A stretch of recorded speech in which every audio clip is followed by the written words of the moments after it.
So ఇక్కడ కొంతమంది doctors అయితే ఉన్నారు, వాళ్ళతో మాట్లాడడం నిమ్స్ హాస్పిటల్ సంబంధించిన వాళ్ళు దీనికి మద్దతుగా వాళ్ళైతే గత 3 రోజులుగా అయితే మరి ఘోరంగా స్ట్రైక్ అయితే చేస్తున్నారు. దీనికి సంబంధించిన నిందితులకు కఠిన శిక్ష విధించాలి, అయితే దానికి సంబంధించిన బాధితులను ఉరి శిక్ష వేయాలని కూడా వాళ్ళు ప్రధానంగా డిమాండ్ చేస్తూ 24 గంటల వరకు కూడా వైద్య సేవలని నిలిపేస్తూ ఓన్లీ ఎమర్జెన్సీ సేవలే అందిస్తామని చెప్పేసి వాళ్ళు డిమాండ్ చేస్తున్నారు. మరి మాట్లాడదాం. మేడం చెప్పండి, ఏదైతే చూసుకుంటే ఇది జరిగిన చాలా దారుణమైన సిచ్యువేషన్ ఇది. సో మరి ఇలాంటి మళ్ళీ జరగకుండా నిర్మూలించాలంటే ఎట్లాంటి జస్టిస్ కావాలని అనుకుంటున్నారు? ఒకటి సిపిఐ అని ఒక యాక్ట్ ఉంది మనకి, సెంట్రల్ ప్రొటెక్షన్ యాక్ట్ అనేది. అది దేనికంటే health care workers, not only డాక్టర్స్తో పాటు నర్సెస్ కానీ వేరే హెల్త్ స్టాఫ్ కానీ అందరికీ వర్తిస్తుంది. అది ఒక టైప్ ఆఫ్ ప్రొటెక్షన్ ఇవ్వడం హెల్త్ కేర్ వర్కర్స్కి. సో ఈ యాక్ట్ ఏం చెప్తుందంటే, ఒకటి ఎవరైతే డాక్టర్స్కి అగేన్స్ట్గా లేదా నర్సెస్కి అగేన్స్ట్గా చేయి లేపడం కానీ వర్బల్గా అబ్యూస్ చేయడం కానీ ఎవరైనా చేస్తే వాళ్ళని ఫస్ట్ జైల్లో వేసి దాని తర్వాత ట్రయల్ అనేది స్టార్ట్ చేయడం. సో ఇలా చేస్తే చాలామంది అటెండర్స్ ఎవరైతే ఇప్పుడు కూడా మనం చూసుకుంటున్నట్టయితే ఎమర్జెన్సీలో ఒకవేళ పేషెంట్ చనిపోతే అటెండర్స్ మా మీద దాడి చేయడానికి వస్తూ ఉంటారు. సో ఇలాంటి యాక్ట్ ఒకవేళ ఇంప్లిమెంట్ అయితే వాళ్ళు కూడా భయపడతారు, ఒకవేళ చేయి ఎత్తితే మనము జైలుకి వెళ్ళాల్సి వస్తుంది అనేది మైండ్లో పెట్టుకొని బిహేవ్ చేస్తారు. ఇంకోటి సెకండ్ థింగ్, ఇన్స్టిట్యూషనల్ అకౌంటబిలిటీ అనేది కూడా ఈ యాక్ట్లో ఒక భాగమే. అంటే institute it is mandatory that institute మనకి సెక్యూరిటీ ప్రొవైడ్ చేయడము అండ్ సీసీటీవీ కెమెరాస్ ప్రొవైడ్ చేయడము అండ్ ప్రాపర్ రూమ్స్ ప్రొవైడ్ చేయడం. ఒకవేళ ఈ యాక్ట్ వస్తే సో మాకు కూడా సెక్యూరిటీ అనేది పెరుగుతుంది ఇన్స్టిట్యూట్ పరంగా. ఒకవేళ ఈ యాక్ట్ ప్రకారం ఇన్స్టిట్యూట్ కనుక సెక్యూరిటీ ప్రొవైడ్ చేయలేకపోతే they have to pay the penalty. So ఇలాంటి సేఫ్టీకి సంబంధించిన యాక్ట్స్ చేయాలి, కానీ మీరు బస్సెస్ ఉమెన్స్కి ఫ్రీగా ఇస్తాము ఇలాంటి యాక్టులు కాకుండా సెక్యూరిటీ పెంచాలి. సో సెక్యూరిటీ ఉంటేనే మేము పని చేయగలుగుతాము.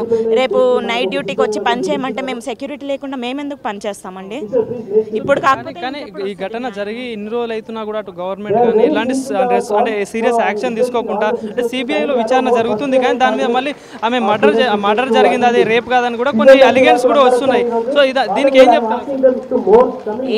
ఏదైతే రేప్ జరిగి మర్డర్ జరిగిందని చెప్పారో అది నిజమండి. ఇప్పుడు మళ్ళీ గవర్నమెంట్ కప్పిపుచ్చడానికి ట్రై చేస్తుంది. ఆల్రెడీ మనము డాక్టర్ ఫేస్ని చూసాము. ఎవరండి సూసైడ్ చేసుకునేది? మొత్తం తల కొట్టుకొని చేతుల మీద గాయాలు, ఎవరు సూసైడ్ చేసుకోరు అలాగా. ఆల్రెడీ అటాప్సీ రిపోర్ట్ కూడా మేము చూసాము, అది పక్కా రేప్ అండ్ మర్డర్ చేశారు. దాని వెనకాల పొలిటీషియన్స్కి సంబంధించి ఎవరైనా ఇన్ఫ్లుయెన్సర్స్ ఉన్నారు కాబట్టే వాళ్ళు గవర్నమెంట్ దీన్ని కప్పిపుచ్చడానికి ట్రై చేస్తుంది. మీరు ఒకవేళ నార్మల్ పర్సన్ ఈ రోజు న్యూస్ చూసినా కూడా వాళ్ళకు కూడా అర్థమైపోతుంది. ముందు సూసైడ్ అన్నారు, దాని తర్వాత మర్డర్ అని బయటికి వచ్చింది, దాని తర్వాత రినోవేషన్ అని మొత్తం ఎవిడెన్స్ని డిస్ట్రాయ్ చేస్తున్నారు. ఇదంతా చూసుకుంటే మాత్రము ఇది నార్మల్ పర్సన్ అయితే చేయలేదండి. దీని వెనకాల అయితే ఎవరో పొలిటీషియన్, సో కాల్డ్ విఐపీస్ ఎవరైతే పొలిటీషియన్స్ ఉన్నారో వాళ్ళందరూ బయటికి రావాలి. అంటే మీరు డే అండ్ నైట్ కష్టపడుతూ ఉంటారు మేడం, అంటే కష్టపడి చదువుకొని మరి ఈ స్థాయికి వచ్చి హెల్ప్ చేస్తూ ఉంటారు, అంటే ఎవరికైనా ప్రాణాలు ఇస్తూ ఉంటారు. అంటే మీలాంటి డాక్టర్స్కి సెక్యూరిటీ లేదు. సో ఏం చెప్పదలుచుకున్నారు గవర్నమెంట్కి? కానీ ఒకవేళ మీకు న్యాయం కావాలి, మీకు ఫర్దర్గా సెక్యూర్ కావాలంటే గవర్నమెంట్కి ఎలాంటి డిమాండ్ కోరుకుంటున్నారు? నార్మల్గా అందరికీ ఇన్ని అవర్సే వర్క్ చేయాలని వీక్లో ఆల్రెడీ వచ్చింది, కానీ మేము దానికన్నా ఎక్కువ పని చేస్తున్నాము. మేము కంటిన్యూస్గా 48 అవర్స్ పని చేస్తాము, 36 అవర్స్ పని చేస్తాము నిద్ర లేకుండా. మేము అది తగ్గడం అని చెప్పట్లేదు, డ్యూటీస్ తగ్గమని అడగట్లేదు. ఓన్లీ మాకు సెక్యూరిటీ ఇస్తే మేము ఎంతసేపు అయినా పని చేయగలుగుతాము, మేము పేషెంట్స్ హెల్త్ని కాపాడగలుగుతాము అంతే. సో మీరు చెప్పండి మేడం, ఎందుకంటే ఇప్పుడు ఇన్సిడెంట్ జరిగినప్పుడు కూడా మీ ఇంట్లో వాళ్ళ నుండి కూడా ఫ్రెండ్స్ నుండి కూడా మీకు కాల్ చేసి జాగ్రత్త అని చెప్పేసి చెప్తుంటారు కదా. సో మరి ఇట్లాంటి ఇన్సిడెంట్ చూసినప్పుడు మీ పేరెంట్స్ దగ్గర నుండి ఏమంటుంటారు? ఫస్ట్లీ ఈ ఇన్సిడెంట్ గురించి మాట్లాడితే ఎవ్రీబడి ఈజ్ ఎక్స్ప్లెయినింగ్. తను 3 AM ఆన్ డ్యూటీలో ఉంది, లేకపోతే she was in our resident duty room. What if she was not? Say అసలు ఫస్ట్ ఆఫ్ ఆల్ మనం 78 years ఇండిపెండెన్స్ అంటున్నాం, మనం ఎక్స్ప్లెనేషన్ ఇచ్చే స్టేట్లో ఎందుకు ఉండాలి? లైక్ ఆన్ డ్యూటీ లేదు, ఓకే, ఒక ఫ్రెండ్తో 3 AM బయటకు వెళ్ళింది, so is that right? So already మనం నార్మల్ నుంచి బిలో ఎక్స్పెక్ట్ చేయడం స్టార్ట్ చేసాం. నార్మల్గా ఒక గర్ల్ 3 AM బయటకు వెళ్ళలేనప్పుడు ఆన్ డ్యూటీ ఉంది అయినా కూడా ఎందుకు చేశారో అనే స్టేట్కి వచ్చాం. సో మనకి ప్రోగ్రెషన్ ఎక్కడ కనిపించట్లేదు. సెకండ్లీ ఈ ఇన్సిడెంట్ అయ్యి ఎన్ని డేస్ అవుతుంది? అయ్యే 1 night, few hours. జస్టిస్ మరి ఇంత టైం ఎందుకు తీసుకుంటుంది? అదే few hoursలో వాళ్ళకి ఆల్రెడీ డెత్ పెనాల్టీ ఇచ్చి ఉండాలి. ఇన్ని డేస్ అవుతుంది, ఒక హ్యూమన్ లైఫ్ లాస్ అవ్వడానికి ఇంత టైం.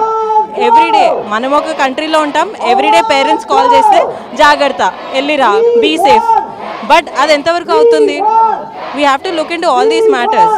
మనం ఎక్స్ప్లెనేషన్ ఇచ్చుకుంటూ మన పేరెంట్స్, మేము ఒకసారి డ్యూటీలో ఉంటే కాల్స్ ఎత్తాం 48 hours, మరి అప్పుడు పేరెంట్స్కి ఎలా తెలుస్తుంది ఎక్కడున్నామని? అది మన ఇమ్మీడియట్ క్లోజ్ సర్కిల్ నుంచి స్టార్ట్ అవ్వాలి. ఎక్కడున్నారు, సేఫ్ ఉన్నారా, from security, from close friends, then you can expect government in state. అంటే అక్కడ సంబంధించిన ఎవరైతే సీఎం మమతా బెనర్జీ గారు కూడా ఒక మహిళనే, ఆమె కూడా దీని మీద ఎలాంటి సీరియస్ యాక్షన్ తీసుకోకుండా ఆమె కూడా స్ట్రైక్ చేస్తూ ఉండాలని ఎట్లా చూడొచ్చు అంటారు? దీని మీద అంటే దీని వెనకాల వేరే వాళ్ళు ఉన్న భయంతో ఇదంతా దీని మీద యాక్షన్ తీసుకోవట్లేదు అనుకోవచ్చు. Laws should prevail for everybody, be it a common man. ఇప్పుడు మీరు మాట్లాడుతుంది మెట్రోపాలిటన్ సిటీ, ఒక సిటీలో ఒక ఫేమస్ హాస్పిటల్లో ఇదైతే what about somebody who lives in rural area? What about kids who can't speak?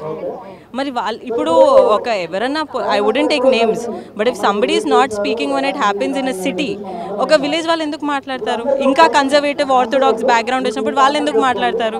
If you start from a city then it will go to a rural state. మనమే confidence ఇవ్వకుండా మనమే మాట్లాడదాం justice అవుతుందని, ఈ incident అవ్వడానికి few hours పట్టుండొచ్చు, అయ్యి ఇన్ని days అవుతుంది. అదే ఫ్యూ అవర్స్లో జస్టిస్ వస్తుందన్న కాన్సెప్ట్ మన కంట్రీలో ఎందుకు రాదు? ఒక నైట్లో ఇన్సిడెంట్ అయ్యి ఒక హ్యూమన్ లైఫ్ ఒక నైట్లో పోయింది. సో మరి ఇంకో పనిష్మెంట్ ఇవ్వడానికి ఎందుకు ఇంత టైం పడుతుంది? ఇట్లాంటి జస్టిస్ కావాలనుకుంటున్నారు మీరు? ఎందుకంటే ఇలాంటి మళ్ళీ జరగదు. ఎందుకంటే గతంలో కూడా చాలా అప్రీతి కానీ దిశ ఇలా చాలా ఇన్సిడెంట్స్ జరిగాయి. సో మళ్ళీ ఇలా అంటే ఎంత జరుగుతున్నా కూడా దీని మీద ఎలాంటి సీరియస్ యాక్షన్ రావట్లేదు. ఒకవేళ ఇది కంప్లీట్గా ఇక్కడికి ఆగాలంటే ఎట్లాంటి యాక్షన్ తీసుకుంటే బాగుంటుంది? ఇది ఆగాలి అంటే ఒక ఇన్స్టిట్యూట్తో అవ్వదు, ఒక స్టేట్తో అవ్వదు. It's everywhere an issue is an issue. So దీనిలో లెవెల్స్ ఆఫ్ ప్రివెన్షన్ ఉంటాయి. ఫస్ట్ మీ క్లోజ్ ఫ్రెండ్స్ అవేర్నెస్, నెక్స్ట్ ఆ ఇన్స్టిట్యూట్, నెక్స్ట్ ఆ స్టేట్, నెక్స్ట్ కంట్రీ. సో ఇప్పుడు కంట్రీ నుంచి ఒక యాక్ట్ వస్తుంది, బట్ మన పక్కన జనాలు ఎలా ఉన్నారో మనకి ఎలా తెలుసు? So it should start from an awareness level and then it should go to your protection and then it should go. ఒక ఇన్స్టిట్యూట్లో ఒకటి చేస్తే somebody else somewhere else will be involved. So it's a movement that has to continue and has to implement on various levels. ఒకటి వాళ్ళు security పెట్టాం అయిపోయింది, what about somebody somewhere else? So it should, the point of media is for awareness. The point is that this does not happen to anybody else anywhere. Does not have to be a doctor, does not have to be a child, does not have to be a teenager, anybody, any age of any caste or creed, anything.